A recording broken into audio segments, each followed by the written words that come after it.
All right, let's jump right in. I want to talk about a really fascinating question today. Why is it that the simple ability to wait for a second marshmallow when you're a kid can predict so much of your success later in life?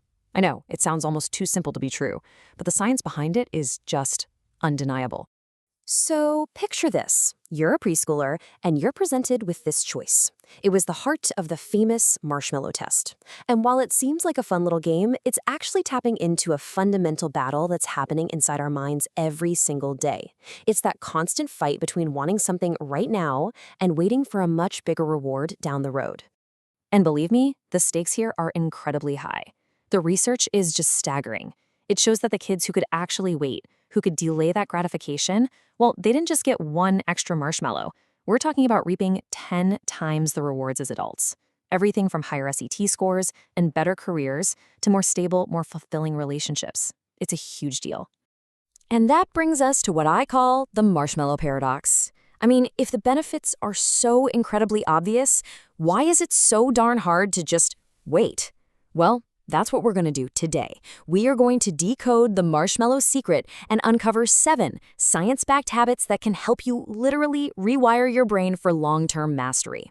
You know, if you've ever felt like a slave to your cravings, I need you to hear this loud and clear. You are not weak.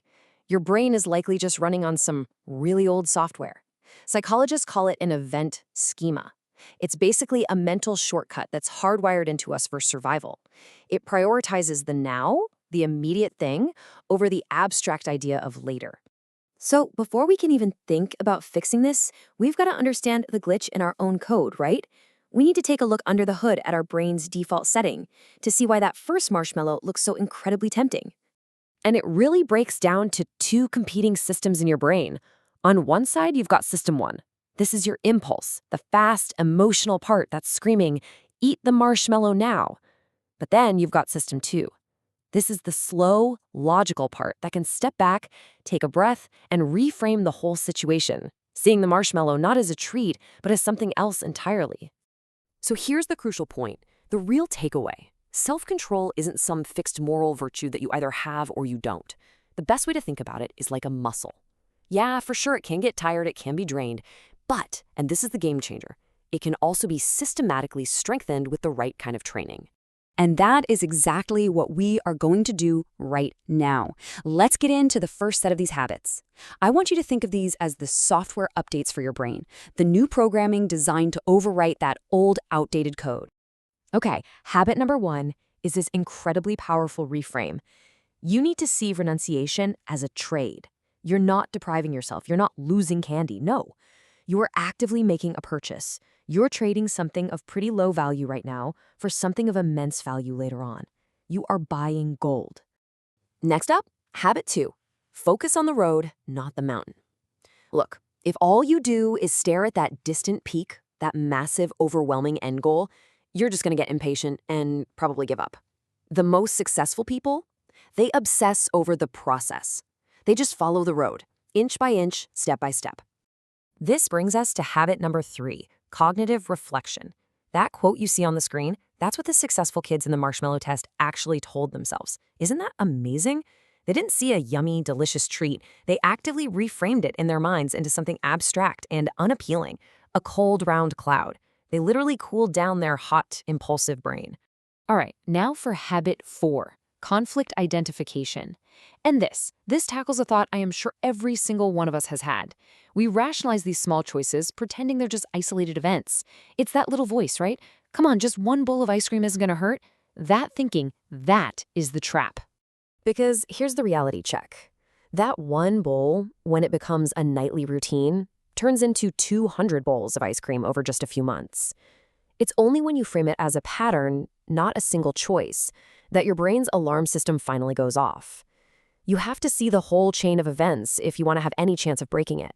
So are these mental shifts starting to click for you? If you're ready to really start decoding your own mind code, then put that intention into action right now. Seriously, hitting that like and subscribe button is a small act of pre-commitment. It's you signaling to your own brain that this kind of growth is your new priority. All right, let's get into our next set of habits. Now, these are a little more tactical. This is all about setting up your environment to outsmart your impulses before they even get a chance to take the wheel. So, habit 5 is pre-commitment. This is all about making smart decisions for your future self right now in the present. It's as simple as leaving your credit card at home when you go to the mall, or pushing that dessert plate to the far side of the table the second it arrives. You change your environment to make the right choice the easy choice. Next up is habit 6, the 24-hour reality check. This one is so powerful. When a destructive craving or a negative thought just pops into your head, you need to ask yourself this game-changing question. If I let this thought run my mind for a full day, what behavior would it actually lead to? If the answer is somewhere you don't want to go, it becomes so much easier to just let that thought go. And finally, we have habit 7, strategic discernment. This is the skill of talking yourself into doing the hard things, especially when you don't feel like it. It's about being pragmatic, about becoming an everyday scientist for your own mind, knowing that a specific, unpleasant action now is going to lead to a guaranteed good result later. So, after learning all of these habits, what's the big final takeaway? Well, it's a really profound shift in how you see yourself. You're not just this collection of random impulses. No, you are the conductor. This right here, this is the core lesson. There is a part of you in awareness that can simply observe your thoughts and your feelings without being completely controlled by them.